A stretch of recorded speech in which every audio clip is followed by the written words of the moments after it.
Right, we're going to now try to solve this question. The question is on table 7. It's got to do with this table. And I'm going to solve this question here, which is use the equation and the data table 7 to calculate the minimum temperature in Kelvin at which the reaction becomes feasible. So the first thing you need to do is, there's some things you need to know to be able to understand this question.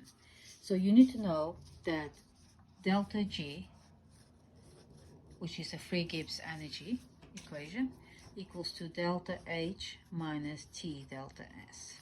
Okay, so delta H is usually in kilojoules per mole minus 1, and delta S always in joules minus 1. So you have to divide that calculation by 1000 to be able to get in kilojoules. Okay, so the next thing you're going to do is, so if they want a minimum temperature, you have to say when delta G equals to 0. Okay, so that's the minimum temperature. You calculate delta G equals to 0. So then you end up with T, which is the minimum temperature, equals to delta H. If you rearrange that equation here, you end up with delta H divided by delta S. So once you've done that, you are on a roll.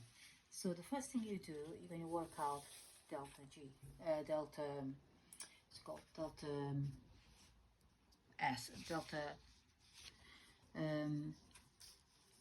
H and delta S. So we don't have a delta H, we don't have the S. So we have to, let's work out delta S to start with. We start with delta S. So it's always products minus reactants, okay? So I'll calculate that as products minus reactants. So we start with delta S is going to be 4 times AL, which is here, 4 times AL, which is 28, plus 3 times CO2, 3 times value of CO2, which is 200, and we're looking at S here, 214. All that minus reactants, which is 2 times aluminum oxide there. So it's going to be 2 times aluminum oxide. So 2 times the value of aluminum oxide, which is 51. Okay, plus 3 times carbon, which is this one here, 3 times 6. So you've set up your equation. So you work out delta S to start with. So the delta S final value is 634 joules per mole minus joules per Kelvin minus 1 per mole minus 1. Okay, now we have to change that into kilojoules. So we divide that by 1000. Delta S is going to become 0.634 kilojoules per Kelvin minus 1 per mole minus 1. Okay, so we work that out. The next thing you need to work out is the delta H.